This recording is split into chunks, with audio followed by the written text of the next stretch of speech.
What up, fam? Hit that like, hit that subscribe. This is Agree to Disagree. Are the Phillies back from their losing ways? We'll talk about it. And the Sixers got themselves a backup big. Well, forward, power forward. We're going to talk about it. Uncle Sweeps, Nick Delgado, the legendary Brian Wilson, and the fucking man himself, Tom Arnone. These three guys from Jersey bringing you real talk with no agenda. You don't like them? Tough shit. It's their show, and they're going to say whatever the hell they goddamn want. Welcome in, everybody. This is Agree to Disagree, only on HUD Radio. Every Sunday, we are brought to you by our doc, Make Him Yours, Dr. Paul Vidal, Specialized Physical Therapy, LLC. Location in Burlington, Cherry Hill, New Jersey. Find them on the web, specializedphysicaltherapy.com. As always on Sunday, I'm Tom Arnone. That's Greg Mlakovic. No Nick Delgado tonight. No Brian Wilson tonight. We'll see them. We'll see them both next week. But we're here, and it's not really time to get in the Eagles yet. That's next week, right? That's next week. Yep. It's still obviously we're in the heart of baseball season. But like we do every Sunday, we'll give you a crumb of the week. Sixers signed a backup power forward. We were looking for that. Who was Caleb Martin's backup? Who was it going to be? Well, there's a guy who made some noise, in the Olympics a little bit. Yeah, and posted on some people's goat. You know what I mean? Some people's goat. And that's Yabusele. Is that how we say it? Yabusele? I think so. It works. I think so too. Yabusele. And when we talked about it before the show, I'm like, it's actually easier than I thought. It felt like a lot. Felt like a lot was going on there. But Yabusele, and listen, he's a role player. Mm-hmm. But anything you get out of $2.1 million deal that we'll talk about, later on in the show. Recap: Phillies, Nationals. Phillies take 3 or 4. They were winners of 4 in a row going into today. Tough loss today. That we'll break down as we recap the series. Yeah, I got some thoughts on today. Yeah, and we'll get into it. We will get into that too. I know where your thoughts are going to. You got 2 guys on the bench, and we're not pitching for Cal Stevenson. That's where I'm going. Where I'm going. Who's this guy? I mean, I look like I'm the same guy at 41 as Cal Stevenson. Like, is this real life? Is this real life? We want to give a real off day. Tomorrow's an off day too. Like what? Like one at bat kills a guy. Like one at bat sets a guy back. Like that's how much we want to baby an athlete. Like going, yeah. Like no, you're not going to pick up a bat today. Oh, okay. Phillies tough road trip ahead. If you want to call it tough, because it's 3 in Atlanta, followed by 3 in Kansas City. Ties into our poll question that we want you to vote on. Let us know what you think. The upcoming road trip will truly determine the Phillies are back from their losing ways. Do you agree or disagree? Let us know. Facebook, YouTube, Twitter. That's where we're live. And everywhere you get your podcasts, we're there as well. Hit the like, subscribe, follow. Most importantly, join the conversation like how we operate on Agree to Disagree on HUD Radio. Greg, lead us off here. You know what I mean? I'm throwing a curveball. I like it. I agree to the poll, Tommy. I don't care. I mean, obviously we want to play good baseball, right? But I don't really care what we did this weekend because of the teams that we were playing, right? I mean, we couldn't have lost everything, right? But the fact that we won 4 in a row and took 3 out of 4 from the Nationals doesn't really tickle me right now. This week will tickle me, right? So I'm going to agree. You have to go in and take the series at minimum from Atlanta, and then I would love for you to back that up and go take the series from the Kansas City Royals, who play really well at home. I mean, I think Bobby Witt hits 100 points better at home than he does on the road, right? So they're going to go into a team that's fighting for a playoff spot themselves, and we're fighting to return back to what we were the first half of the year, right? I don't think it's I said it on Wednesday. It didn't matter. Like I said, it didn't matter what we did. We got to go in and take 2 out of 3 at minimum from Atlanta. I would love a sweep, right? I would love to take that from 7 to 10 games, right? But at least increase it a game. We cannot lose in Atlanta. That's the measuring test for what we are as a team right now, because throughout this year, we haven't played Atlanta very well. Atlanta has our number this year so far, and we need to reverse that. We play them 2 times, 7 games in the next 2 weeks. Starts with 3 in Atlanta Tuesday. All right, Greg. Greg agrees that the upcoming road trip will truly determine if the Phillies are back from their losing ways. I'm going to disagree for a couple reasons. One, starting with, like, if you're If you're a great team, you play 500 on the road and you dominate at home, right? And that's what they're doing. That's what they're doing. Whoever they play, they're playing bad baseball against everybody. Yep. It wasn't just good teams over that 5-week span, right? They're playing bad baseball, period. No matter who they went up against. So, it was good to start playing better baseball. Does that mean they're back from their losing ways? I don't know. They seem back from it for the most part. They seem back to situational hitting and doing the things we talked about them doing, right? So yes, definitely for sure. When you have a 3-game winning streak and then it's snapped and you lose 3 in a row, right? Then they lost 3 out of 4. Yeah, however it worked, right? And then you have lost 4 in a row.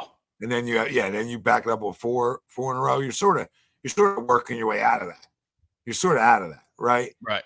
So that's how I look at it. They're sort of out of it. But would I like them to play really good on the road? Absolutely, right? Would I love a 5-1 or a 4-2? Yeah, no question about it. Would I be okay with a 3-3? Yeah, I wouldn't be like the most pissed off guy in the world, right? I would like for them to start upticking, like we talked about, start winning 7 out of 10 games, start getting back going. Yeah. So sooner rather than later, but I don't really need it like this week, right? Like I'm not like hard pressed for it. I just can't have you go like 2-4 on the trip, right? So we can't have a sweep and get this game. Get this lead down to 4 games, right? yeah. It's not like Tom saying like, "Oh, you go ahead and play bad baseball on the road here." No, it's go 500 on the road, and that's what they, in my opinion, they have to go do as of right now. Mark says, and there's nothing wrong with that, right? They throughout the 4-game winning streak started the 2 end games were the bad ones, right? He started that dud against Miami, and you're like, "Oh shit, here we go," right? Yeah. Like we're back. Right, we're back to the losing ways. Like we're nowhere near it, and then of course we bust out. And then today's game, I think, was an unavoidable loss, but of course we do it anyway. But those middle games, they did put together some really good at bats, and hopefully it got some guys going. Yeah, well, they need some guys going, right? Absolutely. Little G, congratulations. So there's gonna be uncle. It's a girl. Congrats, brother. Oh, congrats. But no, I mean, like I just don't think this road trip defines. Like they're losing ways. I sort of felt like they got out of that a little bit, even though like we can say it's like okay, it's Miami, right? It's Washington, whatever, right? You still got to win. You still got to win games. Sure, still got to win games. We talked about it at the beginning of the year. They had the best record waking up this morning in baseball.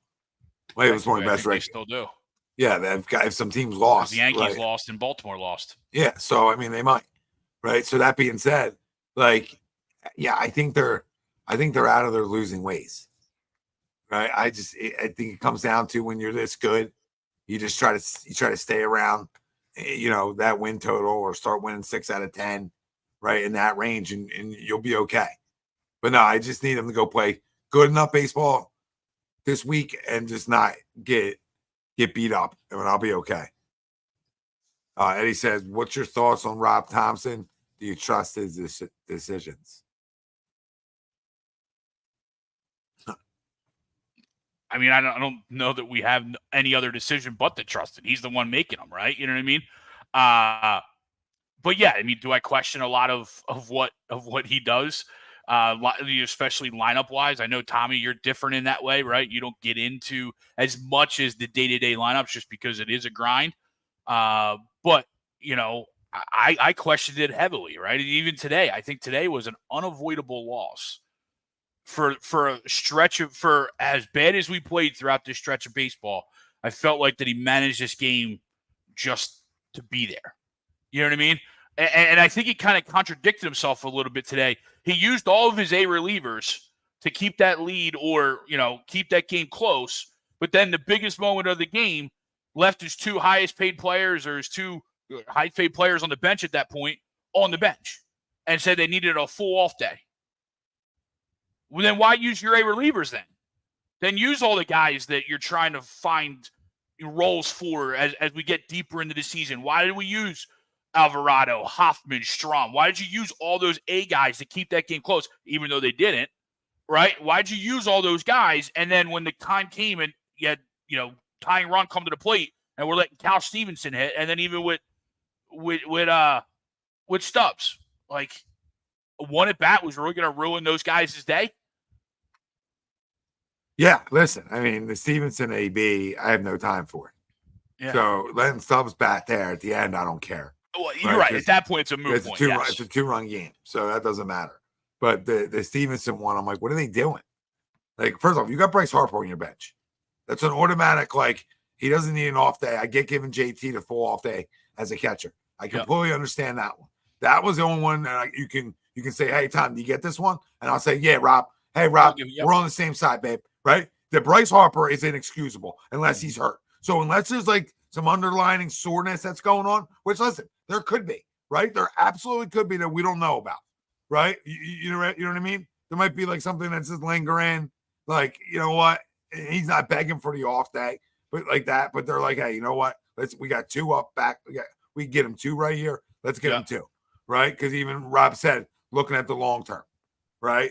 Not looking at just today. Sure. And I get that. When you're this good, that's what you need to look to a point, right? But again, like all things being equal, if everything's good, I don't know how I don't like rush him up to the plate. Like I might have to like rush him out of the locker room. Right. And like, you know, the guy that Bryce is, he's probably wanting to pinch hit anyway. Right. He's probably grabbing his bat, putting his gear on, and Rob's got to probably force him not to go down to the cage and get ready. Like that's the other side of it, man. I don't get it. Greg, he probably doesn't want the tie. He probably doesn't want to use more relievers. Yeah. If you want to be honest with you. Yeah. I bet you if there's 2 guys on, he goes and gets them. Right. To try to lose the baseball. Right? There could be some of that too. There could be some of that too. In a grind that this season is, you know, it is. I'm not saying guys are scheduling losses, but you get what I'm saying. 100%. And I feel like after the stretch that we played, to schedule another loss then here at home was just odd, right? You know what I mean? Like you coming off the streak, now we're playing good baseball, and then all of a sudden, let's just sit our best player, right? You know what I mean? And I think he was 0 for last night, right? He didn't have as great at bats, and now he sits again. But what happened during his 0 for 77 string? There was not a day there that we could have sat him down. Like I mentioned Wednesday with Turner. You know what I mean? Don't hate the sit down, but why weren't we doing it when he was 0 for 75?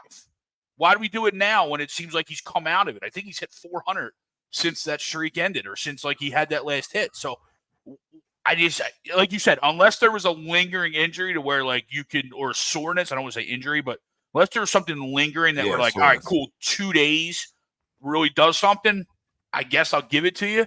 But there was like I said with the Turner sit down, which by the way worked. Of course it does, right?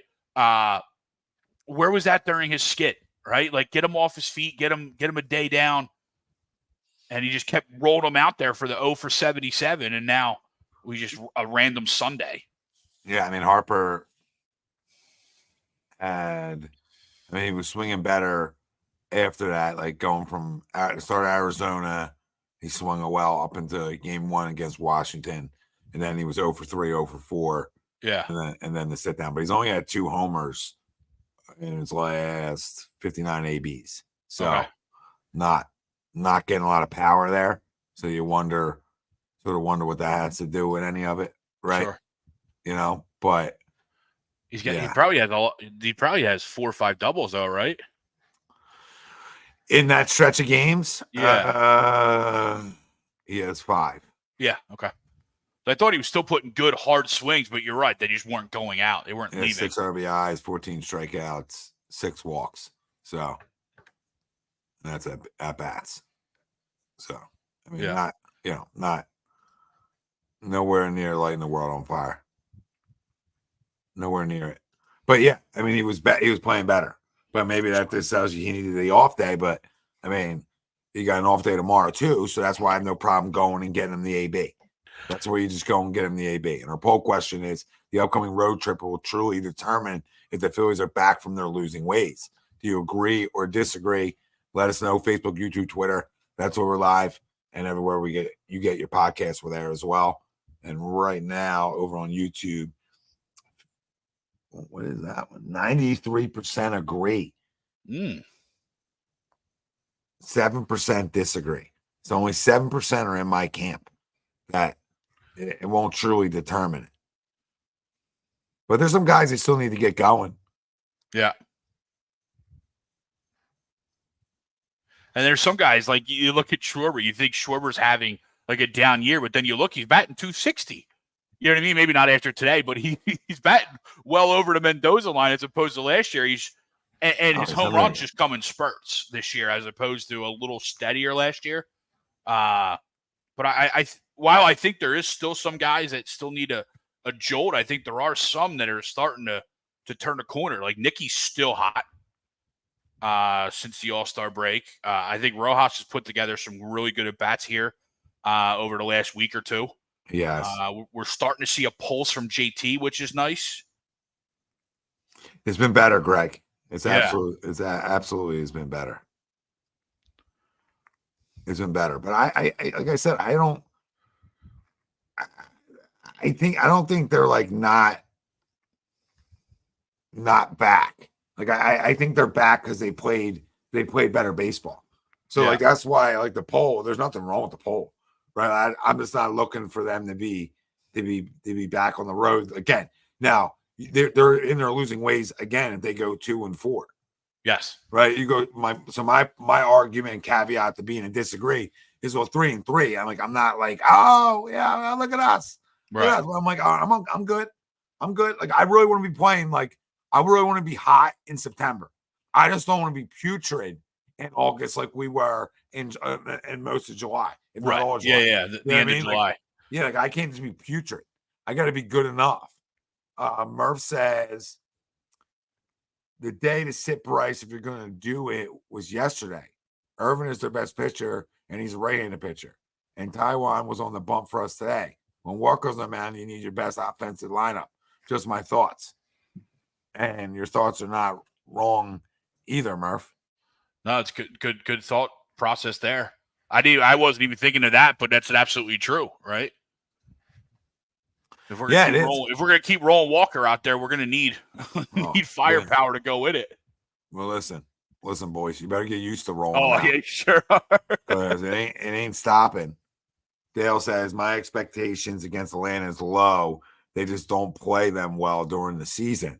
Can't disagree. But I think they got a 4-2 against the Braves and Royals. Yeah, and that'd be ideal. That'd be ideal. I mean, Atlanta, I'm not even like worried about because I just don't. They're not winning this division. Mm-hmm. Like you need an epic collapse, and I would say I don't think that would happen. But we just played the way we played, 5 weeks previously, and you're like, well, it can't. No, I think that hold my beer. Yeah, that's like really bad baseball, but I think they're going to come out of that, like I do, and they're starting to show signs of that. Yeah. So I'm not worried about it, but you just can't. Like that's a series I need to take 2 or 3 from, like Greg said. The other one against Kansas City, there's no stock in that and winning that series besides like, oh, you're being a good Kansas City team, right? Yeah. So I'm more focused on taking 2 out of 3 from Atlanta and gaining that one extra game, even though it doesn't matter to me. It's still important because you don't want to lose that game. You don't want to lose it. Yeah, you would put the throttle down on them, right? You want to bury them, so when they come in for 4 games in 2 weeks, it means nothing to them, right? They're already beaten, and I know they're pros, right? They're not going to take that in theory, but you want that game. You want them coming in being 7-10 down in the division, so that they are, and then we go up 2 games, and hopefully they roll over. Yeah, listen, you don't want any signs of life. Yes. When that other series comes, and listen, I don't think there's always going to be signs of life, but I just don't see them in any way winning this division with the losses they've had. It's almost impossible. It is pretty tough. So, the Phillies have to play like they did, which I think, again, they're coming out of, and they're going in the right direction here. So, like I said, September's the month I really want to start getting hot. And so I want to get hot. I want to go into the dance feeling good. And Ethan says the Brewers are right up here, trying to get the bye so we can keep winning. So we need to keep winning. Yeah. No, you're right. Yeah, the Brewers are a game behind us. No, we want that bye. Years past, we were the ones, fighting, scratching and clawing, and listen, it played well for us, but I prefer to bye. Like I don't mind guys getting. People are like, oh, I got 5-6 days off. Like it's impossible. Like he'll be okay. They'll be okay. They just saw live their entire season. Like you're only not okay if you're not okay, Yeah. right? Like you don't lose your timing like that. And this is a baseball guy telling you that. All right, you might get some rhythm knocked off, but once you get in the bat underneath you, like you're good if you weren't good. Like you're good if you weren't good. Okay, maybe it gets a game, right? Maybe it gets a game on you, but I get the most. But then it's over. That's it. Yeah. Murph says he disagrees. He's right with me. He said guys are hitting the ball hard and using the middle of the field. Guys aren't rolling over on the ball and pressing. If they fall back in that bad habit, but this is a whole different story. Spot on, Murph. That's how I look at it too. Everything's been better. Everything's been better. I feel like Hoffman's giving up 1,000 home runs though. Hoffman and Alvarado downright scare me right now when they come in the game. It's hard to say anybody scares you more than Alvarado, so I'll just leave him out. But Hoffman scares me a lot because Hoffman, he's leaving that pitch up, and it is getting hammered. Well, the home run he gave up to that Del Castillo in Arizona, I had the Arizona feed down here, and they interviewed him after the game, naturally, right? Yeah. And he said they told me on the bench that Alvarado or Hoffman likes to come with that heater down the middle to start the at bat off of. So he was sitting there waiting for a heater, and he didn't miss it. Scouting reports are starting to catch up to him, and we need that changed ASAP. Yeah, but why? Like, is that like this is the thing I don't understand? Like, why do you allow guys to get that deep into tendencies? Yeah, like, bro, just come in and throw that fastball on the hands, right? Throw that fastball away. Like, why does that have to be a tendency of like I got to get strike one? You can hit strike one without throwing a fastball in the middle, and you can without hitting a cock shot. Or just throw a different pitch and really get guys off, in their heads about it. Right. Mike Murph says also, do you boys you think Walker's going to continue to get marched out every 5 days? I do right now. Yes. Because he's not going to throw in the postseason. Right? We know that. So at the end of the day, they owe him a lot of money. Murph, I don't agree with it. They'll probably take their loss on some things. They're not going to take their loss on this one. Yeah, they're going to use that roster spot and get their money worth. Really big air quotes, because they're not going to get it, at least from what it looks like, right? Mm-hmm. I still don't know how the one dude hit a homer off of him. That pitch up and away. Yeah. Pitch up and away. He crushes it. Crushes it poolside.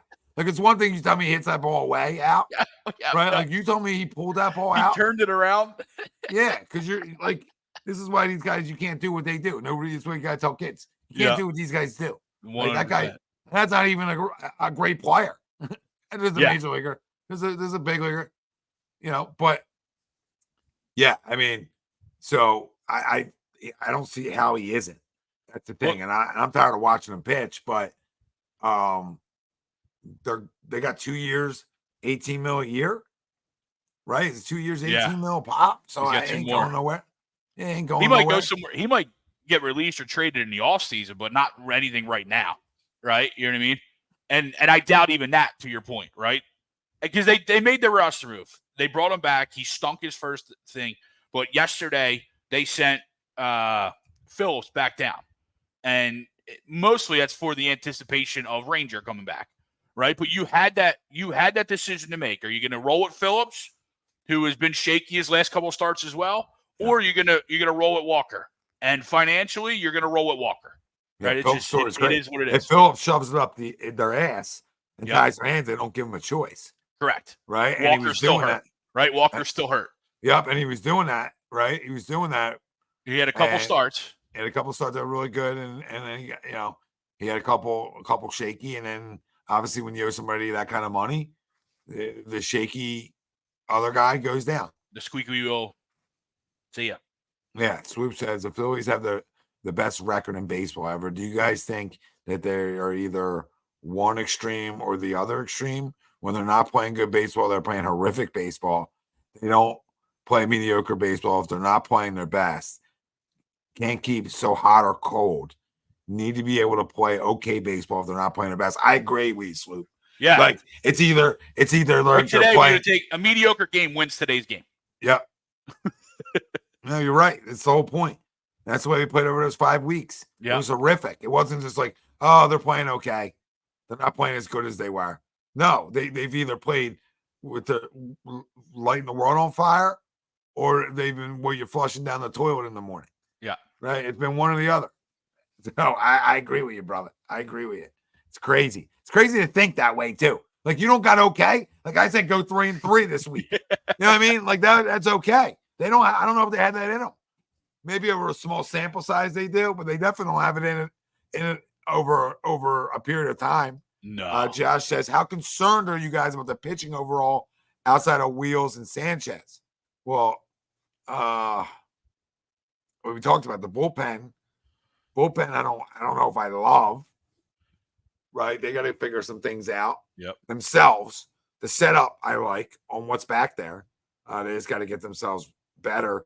Rotation wise, I mean, I trust Noel for the most part to keep you in games. He pitched well the other night. He deserved the win. He just didn't happen. Vegas got involved. Yeah, well, Wheels and Sanchez has obviously been good. Like I said, Noel's been good. Trust Ranger when he comes back. So the only guy you really don't trust is Walker. But you hope he can just be competitive. Yeah. Like you don't like today's almost like that. Like, okay, competitive-ish. I need like 2 more innings out of you though. If you can give up 4 runs in 6, then I can eat the money. Yeah. If you give me 4 runs in 6 innings, I can eat the money with this offense. Because that's a game I win. That's a game I expect to win. Look back at Tyler Phillips' last 2 starts, right? His first couple innings, he was bad or had some bad luck happen, right? Dodgers, he had bad luck against the last one. He was just bad that first 2 innings. But he battled through 5 innings to give the offense a chance to come back in both those games, right? Walker right now isn't even doing that. But so that's where obviously the hatred comes, and maybe vitriol, right, towards Walker's, because he's not doing that. He's not competing. He's not giving you guys a chance, to get the offense back rolling, especially on a day like today where some of your bigger guns aren't in the lineup. Yeah, you're talking about like I can't be paying that kind of money and you go 4 innings. Yeah. Like, and we're calling like anything like that, even like that would be something that gets somebody sent down. Right. Yeah. If you continuously do that over and over and over again, that guy's getting sent down. And if you look over listen, he's going. So if you look at all his starts since coming back, I think there's 3 of them. 3 of them. He went 4 against Miami, 3 earned runs, 5 strikeouts, 3 walks. Okay. Or no, he went against. No, it's only been 2. I'm sorry. It's only been 2. 2. Miami and then Washington. The bookend. Sorry. He lost the bookends. 3 earned runs. 3 earned runs, didn't get the 5. But he lost the bookends of the homestand. It's just command with him right now, right? Yeah. It's just got to be command. If he can keep the walks down, right? I mean, he can't be walking a guy average or walking inning, and that's sort of where he's at. Strikeouts have been better. Like he had 5 in 4 innings versus the Marlins, but still gave up 3 earned runs.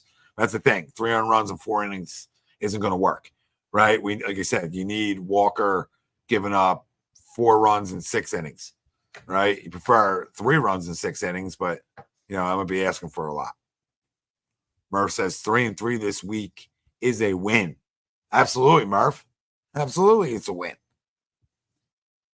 Absolutely. Swoop says the bad moves Topper makes isn't just sometimes, it's constant. This better not be the case come playoff time. It hasn't past years, though, so don't expect it to stop. I feel he knows he shouldn't show trust in guys, but he still does it because he doesn't want to show a lack of trust or hurt guys' feelings. He's afraid of making guys mad. Your thoughts on that, Greg? Well, I don't totally disagree, but I also think in the playoffs, I just think it's more of the players coming through than him not trying to hurt guys' feelings per se, right? Like Craig Kimball just stunk last year, right? That was just what it is. There was no other real option to go there, right? You know what I mean? Like he's not going to outside the lefty lineups, he's not really going to make very many bench decisions or lineup decisions outside of his lefty lineup, right? So that would probably be the only thing day to day in the playoffs that would come over any scrutiny, right? It's just it would be Estevez, it would be Hoffman, it'd be Alvarado just not performing in their role at that game, right? But those are your guys, so how you're going to go to them in the playoffs? What up, Donnie? Yeah, Don. I don't want to say baseball managers obviously can win you and lose you games in the postseason. I feel like they have their fingerprints way more in the regular season for some reason. But, pulling those right strings matters. But you have to be put in a spot to be able to pull the string. Yeah. So that comes up on the players, right? The players have to put you in that spot to be able to pull the right strings. Mm-hmm. Murph said, I'll take Phillips taking his lumps and still battling inning after inning and going 5 over Walker. I know he's making 18 mil. When it comes to real life, you got to know when to cut ties. He's not making the playoff roster. What do we owe Taiwan Walker? Nothing. 18 million. Yeah, I mean, that's it. That's it, Murph. I mean, I agree with you, though. I agree with you. But who's the one they had the option for? Phillips. Again, He started to get hit a little bit. So they're like, oh, well, Walker's back just in time for him to get hit when he gets hit a little bit. So let's see if he's got anything. And, we've seen what he has. Pretty much the same. So nothing's changed with Walker. But it's nice seeing some guys, hit well. Like we said, Nicky's really hit the ball well. It was good to see Stott and Marsh go back-to-back today. I think that could be important for both of those guys who we really need to get going. Yeah. Okay, Marsh won't start in the playoffs because they're just going to face a whole bunch of lefties. So it don't matter how good Marsh is doing; he's going to be down in the playoffs. Yeah, but I mean, I love Marshy, but Weston Wilson's had good ABs. Yeah. So but Weston Wilson can play other places on the field too, right? No, I'm just saying. Yeah. Like if they want Rojas in there because they, it covers more ground per se. I hear you. But I hear you too. But Thursday still has a bug up my ass about Topper and Marshy. And it's a shame too, because there's an argument to be made that Weston Wilson deserves more at bats throughout the week, right? You know what I mean? There's a very big argument to be made about that, right? And it's just a matter of, to your point, right? Whose spot does he take? You know what I mean? I just feel like coming off of 2 hits and some really good at bats, how do you sit Marshy for 3 games in a row against lefties? Because that's what the Nats brought in, right? You know what I mean? And you figure the youngest of the starters was the guy we faced on Thursday, so he would probably be the less dangerous, even though the other 2 weren't good, right? But he'd be the less dangerous that you can let Marshy maybe get some ABs off of. But we know Topper's good at Topper. Yeah, so you wanted him in over Rojas, I assume. Well, I wanted him in somewhere, right? And so if it was Rojas, you let Stotty hit, right? Why couldn't Wilson play second base for Stott? Stotty played all weekend. And this isn't like a Marsh versus Stott thing, right? But you're going to sit one lefty, but let the other play. You know what I mean? Yeah. But we need them both going. Yeah, my only thing to that is he's just trying to limit the lefties because there is so many of them. But I hear you. And every team we're going to see in the playoffs is going to come with lefties, especially out of the pen. I hear you. That's why you need righties who can swing it for you. Yeah. That's why you need to find those guys. That's why you need Weston Wilson to have some, a couple swings for you come postseason time. That's why you need Rojas to have some good ABs. That's why you need those types of guys, right? It's just why you do. Yeah. That's just the way a lot of leagues construct it. Right? I don't have to like it at all, right? But a lot of leagues constructed that same way. Sure. A lot of teams are doing that same stuff. So as much as I hate it, right? Because I believe that good hitters can hit any righty or lefty from the left side. I guess I can say I understand it to a point. But yeah, I mean that's because what the league's doing. So you need to find those guys. Johnny says they had the Braves, KC, Houston, Braves, 13 games, 8-5, and I'm thinking they are okay. Well, that'd be a good run there. Yeah, I wouldn't hate that. Wouldn't hate that. Would be good. I think Houston and the Braves that following week is back home, right? So you go on the road and come home for a week. But I think we brought it up. I think Mike brought it up on Wednesday though. Like, we're road dogs for the rest of the year, right? Yeah. Because we played so much at home early in the season. We're road dogs the rest of the year. So to your earlier point, right, we got to play better on the road, or we got to continue to play decent on the road, right? Like, stay above 500, at 500 on the road, because there's going to be some games coming up. Yeah, 31-28 on the road going into tomorrow. So, 3 games over 500. They haven't been terrible on the road. They've been that good at home, and that's sort of the recipe for success when you're talking about any sport. You play a little bit above 500 on the road, but you dominate at home. Well, you're going to be in a good spot. You're a playoff team at minimum. You look around in any sport, right? Yeah. The longer ones like basketball, hockey, and baseball, there's obviously more games where you can dominate at home and play 500 on the road, and your record really shows it. Right. Football, you just got to be good. You got to be pretty good everywhere. But you even see that teams are like, they're like okay on the road, but they're dominant at home. Well, guess what? They're going to be in the playoffs. That's why home field advantage is so coveted. Yeah, for sure. If you believe in it or don't believe in it, however you feel. Josh says Rojas has really been improving in the box too, which is a great bonus for this offense. Well, it's a great bonus for him and us, just because you don't want him just to have to be a late game replacement defensively. You want the guy to be able to swing it competitively and have competitive ABs, because then you can justify him playing. I mean, heck, he's just under. Just right at 250 or just under 250, which is, you're telling me Rojas is batting 250 on the year and playing that defense? Because ever since he's come back up, the defense hasn't faltered. The defense has been there. It's not. It's been way better. Sweep says these bad moves with Topper isn't just pitching related, but it's referencing pinch hitting guys in spots too. Today he didn't pinch hit guys. It's been a lot of lately not pinch hitting guys. Yeah, I don't know what his deal is with today. We talked about it earlier.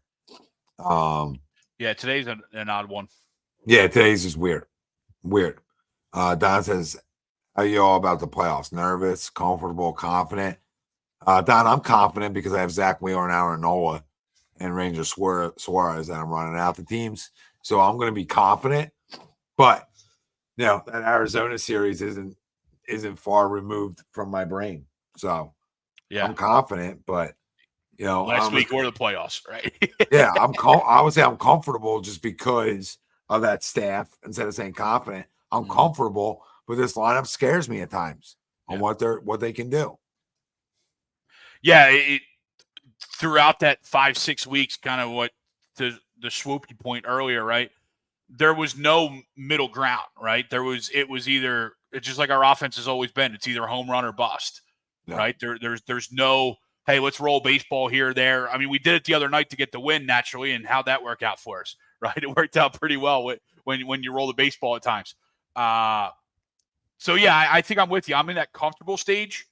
The back end of the bullpen is a little worrisome, and then the hot and coldness of the offense is what's keeping me from confident. Big storm rolling in here. Yeah. Yeah, I mean, listen, we know what this offense is capable of, right? For sure. I don't need it clicking on all cylinders, every game in the postseason. I just need it to be good. Just be good, right? Just be good. And like we always talk about, enough guys going, enough guys swinging it well. Now back to the poll real quick. The upcoming road trip will truly determine if the Phillies are back from their losing ways. Agree or disagree? 75% agree, 25% disagree right now. So keep voting wherever you're tuning in from, and keep hitting that like, subscribe, follow, join the conversation with us. We're talking Phils. Get us over. Sorry, go ahead. No, we're talking Phils, and we're talking some Sixers still. Get us over 20 likes. We're 5 away. Yeah, let's start with that. Let's go on YouTube. If you're over on Facebook, or somewhere else, hit that like. Hit that retweet, or just hit the like too. Whatever you want to do. It's your life. Pound it. It's your life. I'm not here to tell you what to do.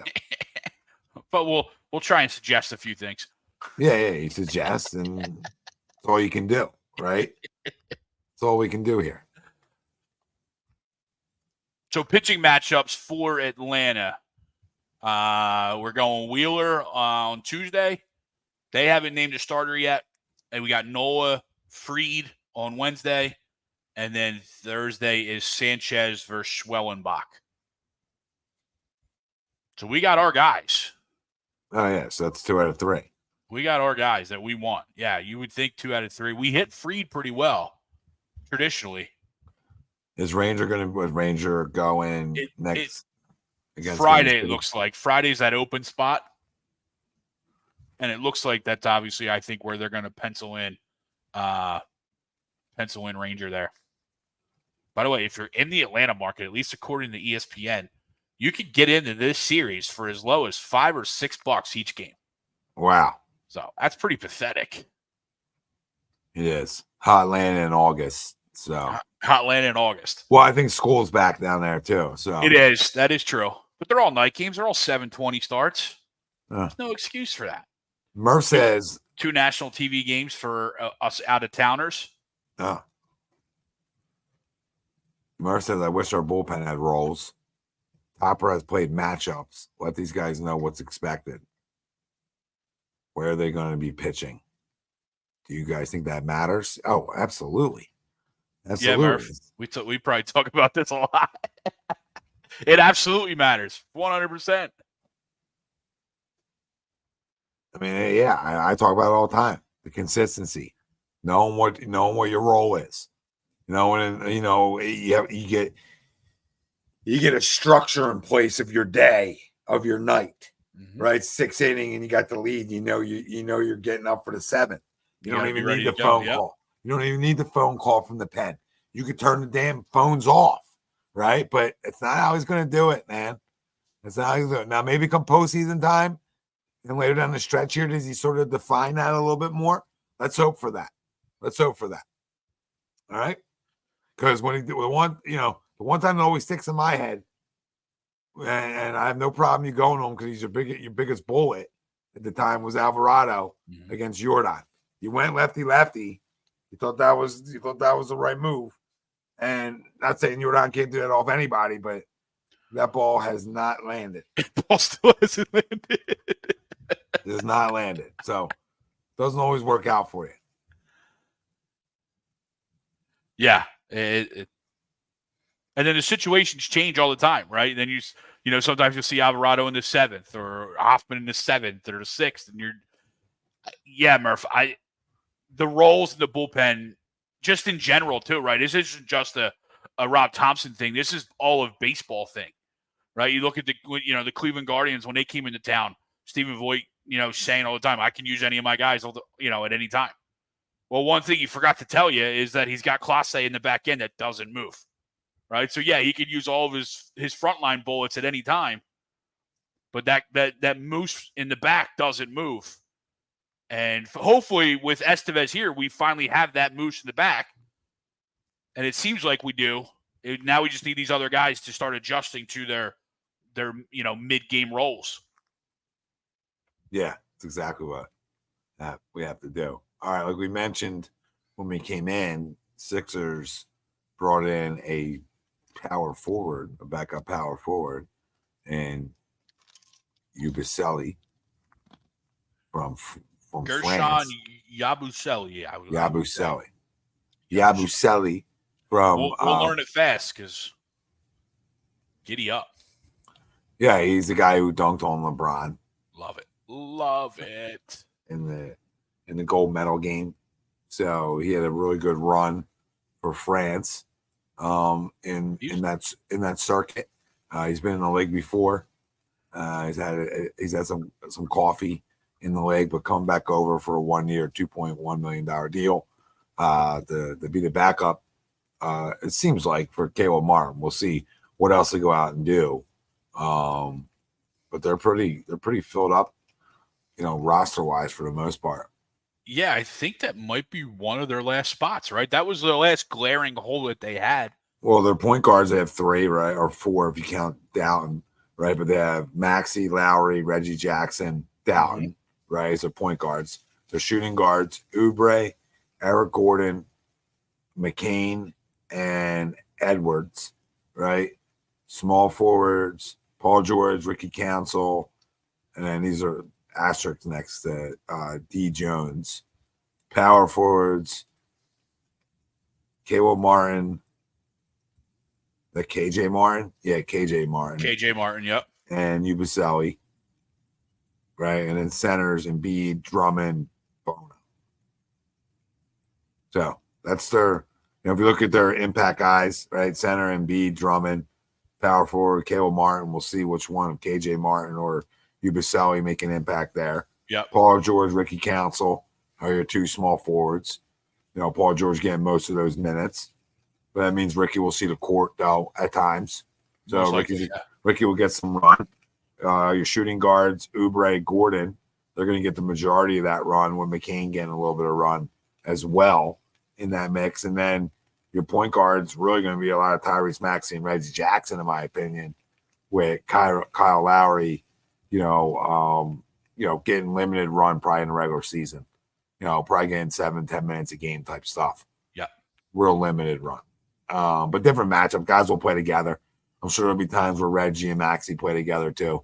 And Maxey goes a little off ball because you can really run with those two guys too. Yeah. I think you can really get out in transition. You can really outrun teams. I like that. I'm not trying to overvalue a guy. I like Reggie Jackson in that backup role.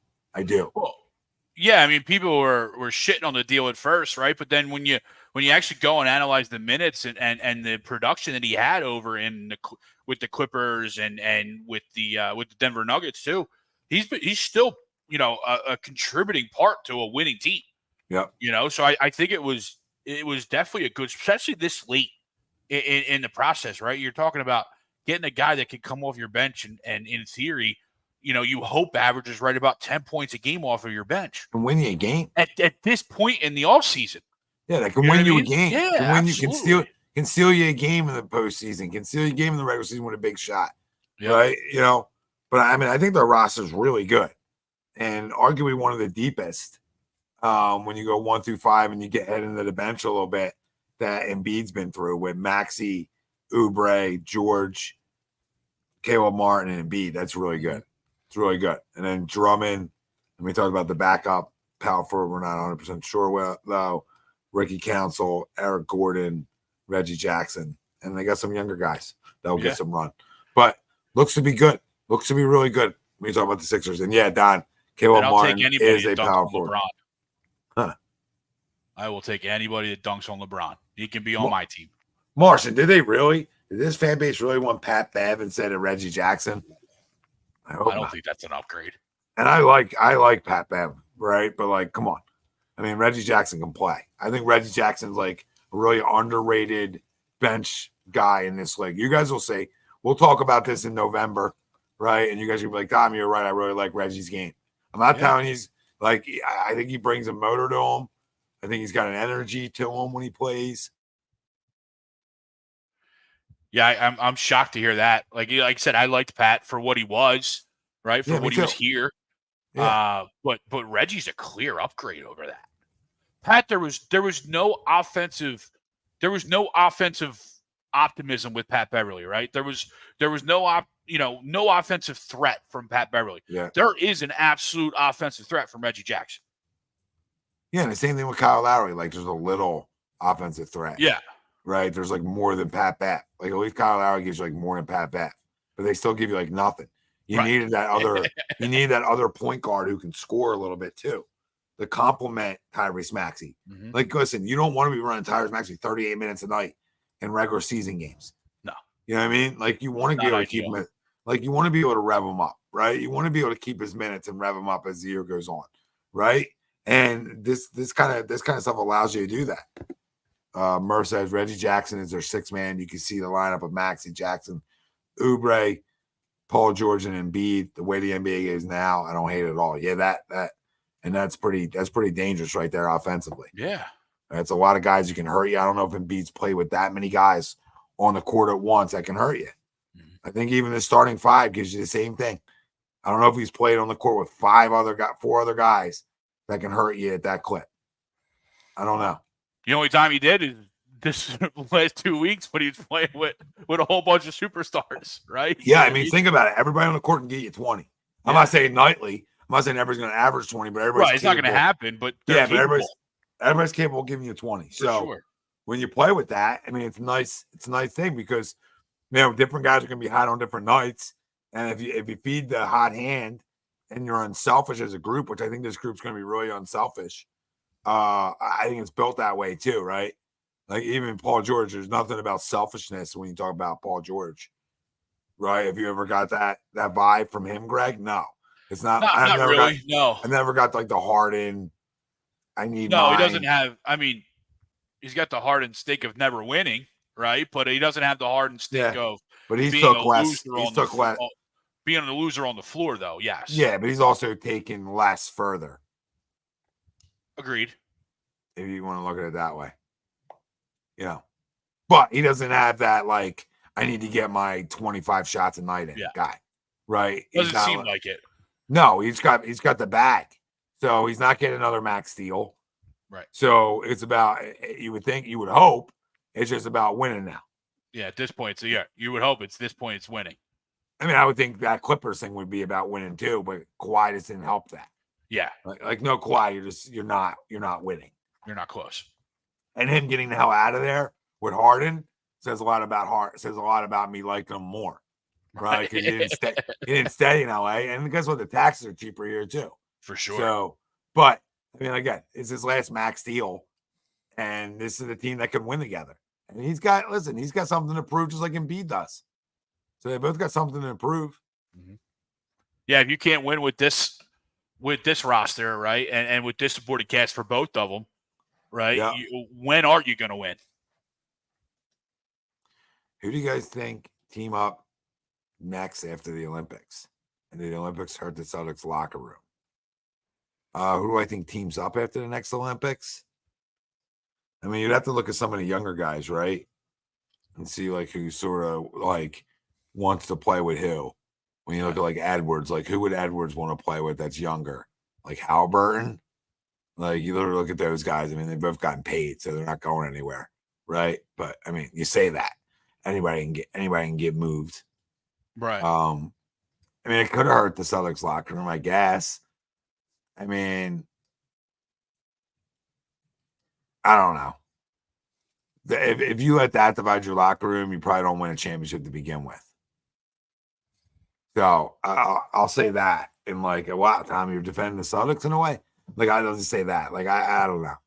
I don't think that affects like your team chemistry. You don't make the decisions. It's not like Tatum and White like make who decisions on who's on the team. Right. Like if they were the decision makers, then yeah. But that has no impact. I mean, Jaylen Brown's an NBA champion. So, Jaylen Brown will probably be.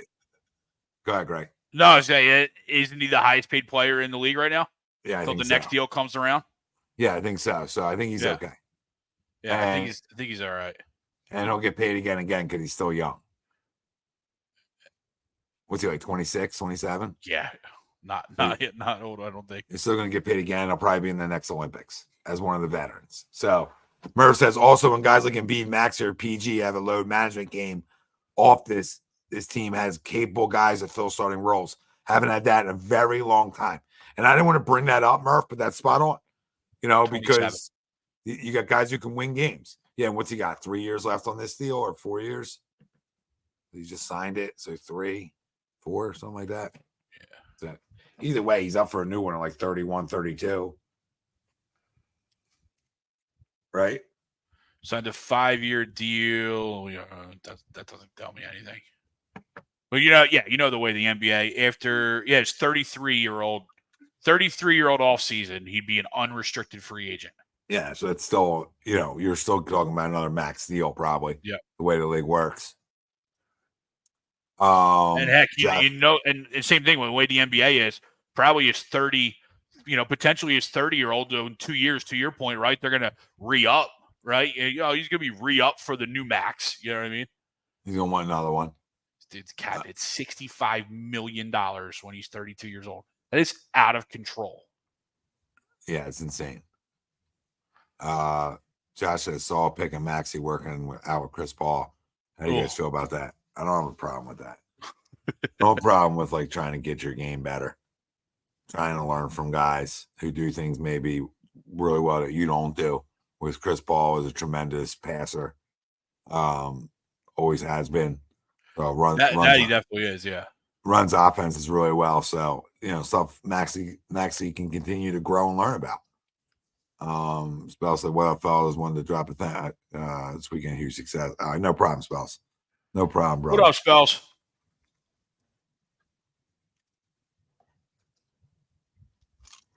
Said Mar says Angelo were crotch chopping all game, but LeBron and Joel on the court looked pretty good.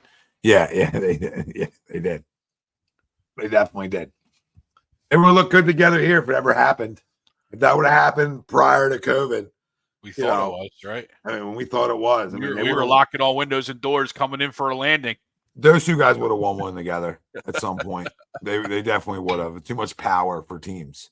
It would have been too much power for teams at that point in LeBron's career because he's a power player too. You know what I mean? Yeah. And their power plus their finesse abilities, right? Like really dominate the positions they play. And then at that point in their careers, like who the hell you doubling? So like that point of careers, they would have won one together. I just believe that. Oh, Don, the Eagles schedule, which we'll talk about next week. Yeah, I might be 16-1. It'd be hard to find a loss.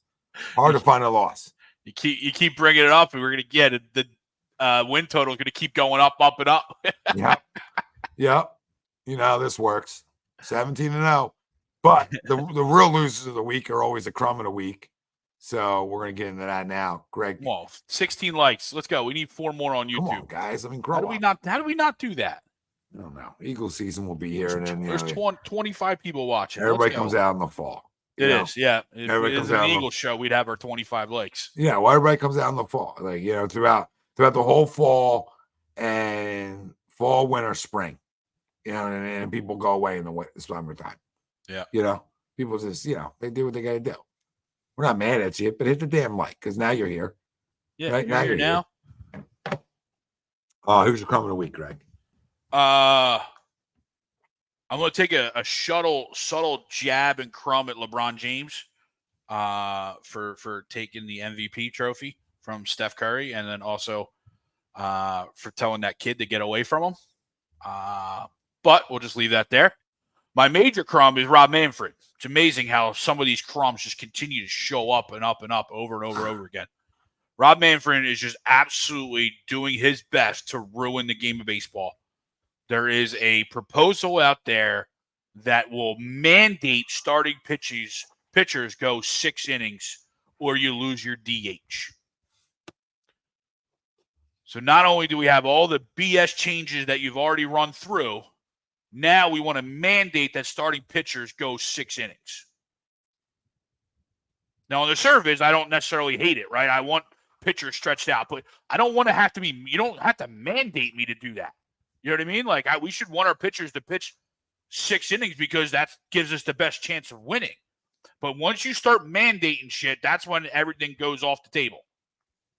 And if they don't, you lose your DH. Why don't we counter, Rob? I get a counter for you, Rob. How about as soon as that one team throws a position player, you just end the game there? How about that, Rob? If the one team's going to give up and put a position player out there on the mound, game's over. Time to go, because that's unwatchable baseball, and both sides have stats that are now tied to a position player pitching. Yeah. Like, I don't have a problem with it, but I have a problem with it. Right? It's like one of those things like, okay, well, so now we're going back to we want pitchers to go deep in the games. Mm-hmm. So now he's trying to like say like, hey, come on, enough of this, right? Enough of what you guys are trying to do, right? And I get it. I get it, Rob. I do. But just mandate it. Don't take the DH away. Say you'll be fined. Just fine teams. I bet you they'll do it. You know what I mean? Bet you he'll do it if you want it done. I don't really have a problem with it, but whatever guys are like 125 pitches through 6. Yeah. Right? 135. What are we doing? Taiwan Walker. What are we doing to help that?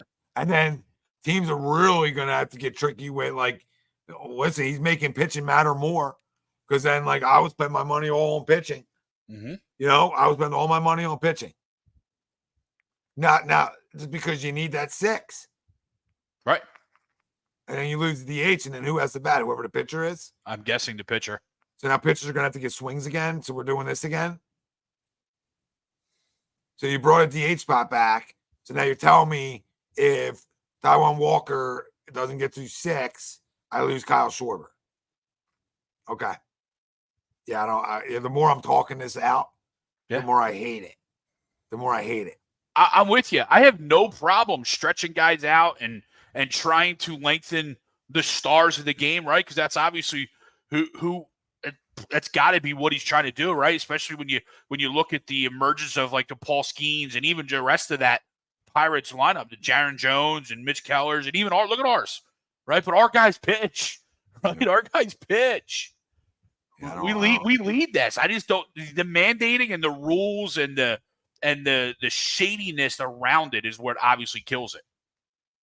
Yeah, I'll go on Crumb in a week then, right? Just because off of that, right? And give Major League Baseball and Little League a lot of credit for what they put on again today. I think it's great for the game, the Little League World Series. Obviously, the game went on there up there tonight with Detroit and the Yankees. Detroit walked it off in the 10th. So really, really cool stuff there. And I think they do a great job with that stuff. So, you know, to give them some credit in after just being crumbed, which they deserved, to be crumbed, right? Like nobody's saying they didn't deserve to be crumbed, because I think that rule's stupid. Yeah. But you know, that's some of the stuff that they have been doing better, marketing the game. And I think that's an awesome event they've been doing here over the last 7 years now. Yeah, so, it definitely, it's a cool event for sure. Really cool event. So, you know, I like that part of it. But yeah, that rule is just, I don't want to say some adjectives that will get us in trouble on the way out. I told you, Dale's that storm. I heard it out the window. I had my window open. I heard it rumbling through.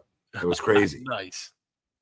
Yeah, it makes no sense, Murph. Yeah, you're right. Like I talked about it when I first heard it, I was like, like you said, on the surface, and you start talking it out, and you're like, wait, what? Yeah. Like, are we trying to injure guys now? Like, what are we trying to do? Like, I don't understand. So then I got to go spend $1 billion on pitching. So like, hitting doesn't matter. I thought you wanted to bring hit. I thought you wanted runs. Yeah. Chicks take the long ball, I thought, right? I just don't know what you're gaining out of that. What's the value? Other than the pitchers are becoming the face of the league and they're going longer. But is that really selling more? You know what I mean? Like, to your point, what's your goal? What's your end goal? You're going to really see a whole bunch of more of Zach Wheeler jerseys or Paul Skeens jerseys walking around because they're pitching one more than anything? Because those guys ultimately aren't the guys that we're worried about. Right, we're not worried about the Zach Wheelers and the Aaron Nolas and the Zach Gallons and Glass Nows. We're not worried about those guys. No, we're worried about the Taiwan Walkers, right? So now we want our Shitbergs to go 6 innings.